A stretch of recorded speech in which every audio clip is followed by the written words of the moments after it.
7 अक्टूबर को हमास ने इजराइल पर हमला किया था और उसके बाद इजराइल ने हमास के खात्मे की कसम खाई थी। तब से तमाम उतार चढ़ाव के बाद भी युद्ध अब तक जारी है।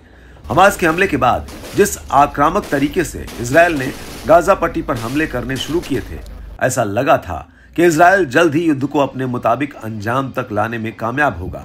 लेकिन ये इतना आसान नहीं है जितना इजराइल ने सोचा था। इजराइल के पूर्व सेना प्रमुख हलुट्ज का जो बयान सामने आया है, वो एक तरह से इसी बात की तस्दीक करता है। इजरायली कब्जे वाली सेना के पूर्व chief of general staff Dan Halutz ने कहा कि इजराइल हमास के खिलाफ युद्ध हार गया है। साथ ही इस बात पर जोर दिया कि इन सब के बीच एकमात्र मकसद प्रधानमंत्री बेंजामिन नेतन्याहू को उखाड़ फेंकना है। इजरायली चैनल 14 के हवाले से युद्ध के दौरान हुई बातचीत की एक रिकॉर्डिंग का खुलासा हुआ है, जिसमें सेना के पूर्व chief of general staff Dan Halutz ने कहा कि इस युद्ध में जीत की कोई यादगार तस्वीर नहीं रहने वाली है, क्योंकि इसमें 1300 लोगों की जान गई, 240 कैदियों की हानि हुई। इसके अलावा लगभग 2 लाख शरणार्थी जो अपने घरों को लौटने में नाकाम रहे। मेरे लिए जीत की तस्वीर तब होगी जब प्रधानमंत्री नेतन्याहू पद छोड़ देंगे। वैसे ओवरऑल अगर देखें तो हमास के ऑपरेशन अल-अक्सा की शुरुआत के बाद से इजरायली सेना की मौत का आंकड़ा 491 तक पहुंच गया है। इसके अलावा इजरायली मीडिया की रिपोर्ट के मुताबिक जमीनी ऑपरेशन की शुरुआत के बाद से हताहतों की संख्या 158 तक पहुंच गई है।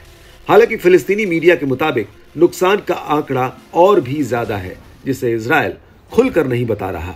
इस युद्ध में इजरायल की ताकत तो नजर आई, लेकिन सही रणनीति का अभाव रहा। यही वजह है कि हमास के लड़ाके अभी भी नेतन्याहू के सामने चुनौती बने हुए हैं और इसी वजह से नेतन्याहू आलोचनाओं का शिकार हो रहे हैं। इजरायली समाचार पत्र हरेज ने भी गाजा में चल रहे युद्ध में इजरायली विफलता पर प्रकाश डाला और इस बात पर जोर दिया कि जीत की संभावना नहीं दिख रही है। जिस तरह की कड़ी चुनौती हमास की तरफ से मिल रही है, उससे इजरायल भी वाकिफ है।